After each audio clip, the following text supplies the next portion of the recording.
నమస్తే. Welcome to our channel. నేను మీ పద్మావతి. ఈరోజు మనతో పాటు ప్రముఖ ప్రొడ్యూసర్ నటి కుమార్ గారున్నారు. మరి ఆయనతో మాట్లాడి మరిన్ని విషయాలు తెలుసుకుందాం. మీరు కూడా చూసేయండి. సార్, టీ కాంగ్రెస్ వారు ఒక సోషల్ మీడియాలో ఒక ప్రోగ్రామ్ అయితే కండక్ట్ చేశారు. అయితే దీంట్లోని ప్రజా పాలన అనేది ఒకటి, ఫామ్ హౌస్ పాలన అనే ఒకటి 2 ఆప్షన్స్ ఇచ్చి ఎవరికి ఏది నచ్చింది, మీరు దేనికి ఓటింగ్ ఎక్కువ వేస్తారు అనేసి ఒక పోలింగ్‌ని నిర్వహించారు. అయితే దీనిలో ప్రతి ఒక్కరు కూడా ఫామ్ హౌస్ పాలనే మాకు కావాలి అంటూ 73% ఎక్కువగా దానికి శాతాన్ని ఓటింగ్ వేశారు. అయితే దీనిపై మీ ఒపీనియన్ ఏంటి సార్? మీరేమనుకుంటున్నారు దీని గురించి? దీనికి ఒక గేమ్ చేంజర్ ఉంది. గేమ్ ప్లానింగ్ అంటే ప్రజల్ని ఏ విధంగా జగన్మోహన్ రెడ్డి గారు, ఏ విధంగా కేసీఆర్ గారు మలపగలుగుతారో, జనాల్ని ఏ విధంగా చెప్పించగలుగుతారో అది జనాలకు ఉంది. జనాల్లో వాళ్ళకి ఆ మైండ్ సెట్ ఉంది. అయితే రేవంత్ సర్కారు పని కార్యక్రమాలు చేస్తున్నా not supported is the government employees. అంటే గవర్నమెంట్ ఎంప్లాయీస్ వాళ్ళకి కరెక్ట్గా సపోర్ట్ చేయట్లేదు. ఇప్పటికీ కూడా టీఆర్ఎస్కి ఇక్కడ ఏం జరుగుతుందో ముందుకుంటేనే తిరుగుపరుస్తున్నారు అనేది నా వాదన. కేసీఆర్ గారు ఫామ్ హౌస్ పాలన కావాలని ఎవరు కోరుకోరు. ప్రజల వద్ద పాలన కావాలని కోరుకుంటారు.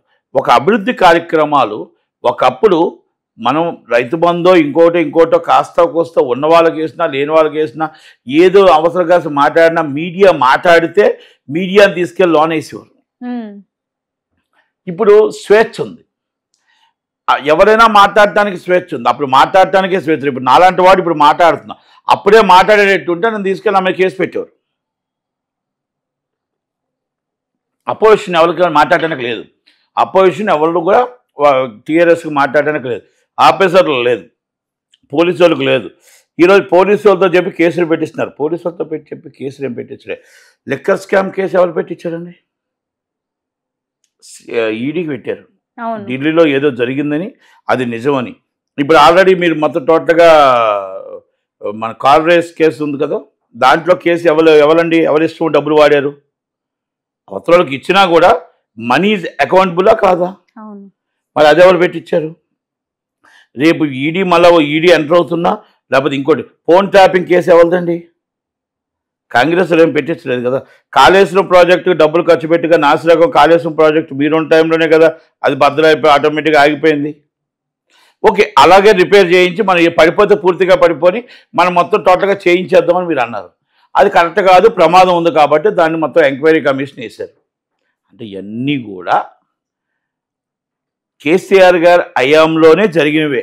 అయితే మీకు ప్రజల పాలన కావాలని అడుగుతారు కానీ సెక్రటరీకి వద్దు, మా ఇంట్లో కేసీఆర్ గారి ఫామ్ హౌస్ రోడ్డు మీద నించోవాలా, మేము ఫామ్ హౌస్ రోడ్డు మీద నించొని పాలన చేయాలని ఎవరు కోరుకోరు. నాకు తెలిసి రాజకీయ నాయకుడిగా ప్రజల దగ్గరికి వెళ్ళాలి, ప్రజల దగ్గర 24 గంటలు రేవంత్ రెడ్డి గారు కష్టపడుతున్నారు.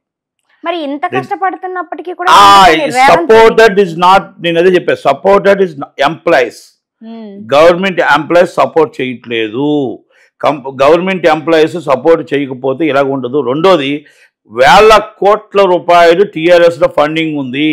వేల కోట్ల రూపాయలు పార్టీ ఫండింగ్ ఉండేటప్పుడు ఎంతమంది జనం వచ్చినా రచ్చ చేసినా ఏం చేసినా వాళ్ళని కాపాడటానికి లీగల్ టీం ఉంది. వాళ్ళని కాపాడటానికి, వాళ్ళ కుటుంబానికి పెంచడానికి, పోషించడానికి ఒక టీం ఉంది.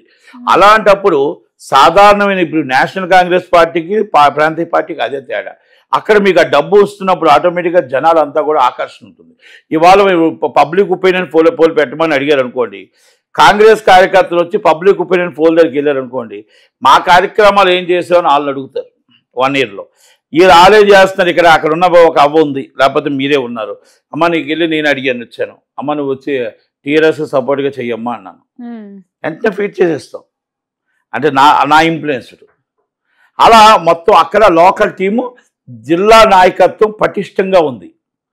జిల్లా నాయకత్వం పటిష్టంగా ఉంది. మనీ ఈజ్ పార్టీ ఫండింగ్ పటిష్టంగా ఉంది. అందరికి అర్థమైపోతుంది. అప్పుడు ఆటోమేటిక్గా మీకు ఇలాంటి ఒపీనియన్ పోల్లో రాదా? మరి ఆ ఒపీనియన్ పోల్లో మీకు ఎలక్షన్లో ఎందుకు రాలే? మరి మీరు వచ్చి మరి ఎంపీ పోని మీరు మరి ఎంపీ సీట్లో మీకు డిపాజిట్లు ఎందుకు పోయాయి? ఆ రోజు ఒపీనియన్ పోల్ చెప్పిన వాళ్ళు ఎంపీ సీట్లో మీకు వెయ్యాలి కదా. ఎన్ని రోజులు అవ్వలేదు కదా ఎలక్షన్, వేయలేదు.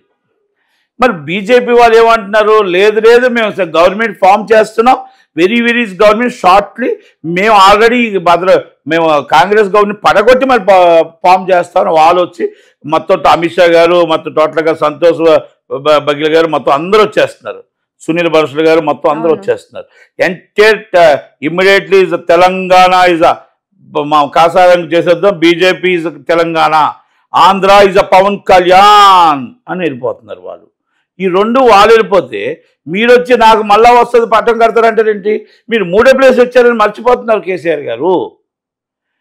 ప్రజలు మిమ్మల్ని ప్రేమించుంటే ఎంపీ ఎలక్షన్స్లో మిమ్మల్ని రెండో ప్లేస్ కూడా రాలేదు కదా ఎక్కడైనా. మీరు మూడో ప్లేస్ వచ్చే సెకండ్ ప్లేస్ అండ్ బీజేపీ వచ్చింది అంటే ఇక్కడ మాయ మర్బాలలో జనాల్లో మనం చేయడంలో అక్కడ సోషల్ మీడియా వాళ్ళు పెట్టారు, విన్నర్ మీరే అయ్యారు. అదే ఇప్పుడు ఆయన కేసీఆర్ గారు కూడా అదే అంటున్నారు, ఏంటంటే ఇది టీ కాంగ్రెస్ వారు బిల్లు నేను కట్టాను, బిల్లు నేను కట్టాను, భోజనం మీరు తిన్నారు. బిల్లు నేను కట్టా, భోజనం మీరు తిన్నారు, అది తేడా. బిల్లు పే చేసింది కాంగ్రెస్ వాళ్ళు, మొత్తం టోటల్గా ఫుడ్ అంతా తినేసింది మీరు. అది అక్కడ అంటే అక్కడే లాజిక్ ఉంది. ఆ లాజిక్ ప్రజల దగ్గరికి వెళ్ళి ప్రజలతో. అదే ఇప్పుడు కాంగ్రెస్ వాళ్ళు ఏం చేశారు, మాకు పోస్టులు రాలేదు, మాకు పదవులు రాలేదు, నాకు పదవులు రానప్పుడు నేను ఎందుకు చేస్తా అంటే ప్రజాస్వామ్యం స్వేచ్ఛ అంటారు కాంగ్రెస్ పార్టీకి. ఆ స్వేచ్ఛలో వాళ్ళు సక్సెస్ అయ్యారు. ఇప్పుడు ఎలక్షన్స్ పెట్టినా మూడో ప్లేస్ టీఆర్ఎస్ వస్తుంది. మీరు నువ్వా నేనా అనే ప్లేస్లోనే కాంగ్రెస్ బీజేపీ ఉంది.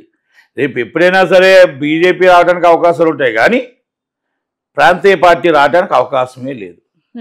మళ్ళీ మీకు అక్కడ తేడా ఉంది. ఆంధ్రాలో ఎనీ టైం ఎప్పుడైనా సరే మళ్ళీ 2029 జగన్మోహన్ రెడ్డి రావడానికి అవకాశాలు ఉన్నాయి. ఎందుకని అంటారు? జగన్మోహన్ రెడ్డి అనే వ్యక్తి అక్కడ మొత్తం ప్రాంతీయ పార్టీకి పండు బలంగా ఉంది, మొత్తం టోటల్గా జిల్లా నాయకత్వం పటిష్టంగా ఉంది. ఈ మొత్తం సీనియర్లు అందరూ వెళ్ళిపోవాలని కోరుకుంటున్న వ్యక్తిలో జగన్మోహన్ రెడ్డి ఒకడు. ఆ వెళ్ళిపోతున్న వ్యక్తుల్లో వీళ్ళు ట్రాప్ చేసుకొని మళ్ళీ కూటమి వాళ్ళు జాయిన్ చేసుకొని ఎవరి గొయ్యి ఆలే తవ్వుకుంటూ ఉన్నారు. కొత్త రక్తంతో కొత్తగా మళ్ళా వచ్చి 2029 గవర్నమెంట్ ఫామ్ చేసే అవకాశం జగన్మోహన్ రెడ్డికి ఉంది. ఎందుకంటే వ్యతిరేకం వస్తుంది, ప్రజల్లో ఇప్పటికీ వస్తుంది. కనుక అక్కడ ఛాన్స్ ఉంది, ఇక్కడ ఛాన్స్ కనబడట్లే. ఇక్కడ ఆల్రెడీ పటిష్టం అయిపోయింది, బీజేపీ పటిష్టం అయిపోయింది. అక్కడ కూటమి ప్రభుత్వానికి ఒకటే అపోజిషన్, కాంగ్రెస్ పార్టీ పటిష్టం అవ్వలే. కూటమి ప్రభుత్వానికి ఒకటే జగన్మోహన్ రెడ్డి. కాంగ్రెస్ పార్టీ వాళ్ళు కలాలా వద్దా అనేది తర్వాత విషయాలు. ఇక్కడ ప్రాంతీయ పార్టీ అక్కడ ప్రజల్లో మమేకమై ఉంది.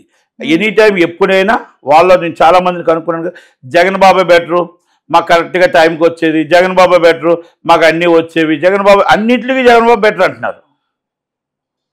కొన్ని విషయాల్లో కొన్ని సచివాలయం వచ్చు, వాలంటీర్స్ మా ఇంటికి వచ్చేవారు, ఇప్పుడు మేము తిరగలేక చచ్చిపోతున్నాం, మేము రాలేక చచ్చిపోతున్నాం, నించొని ఎండలో కళ్ళు తిరుగుతున్నాయి, చలి అయిపోతుంది అన్న ఒక ఫీలింగ్కి వెళ్ళిపోయారు. 5 సంవత్సరాలు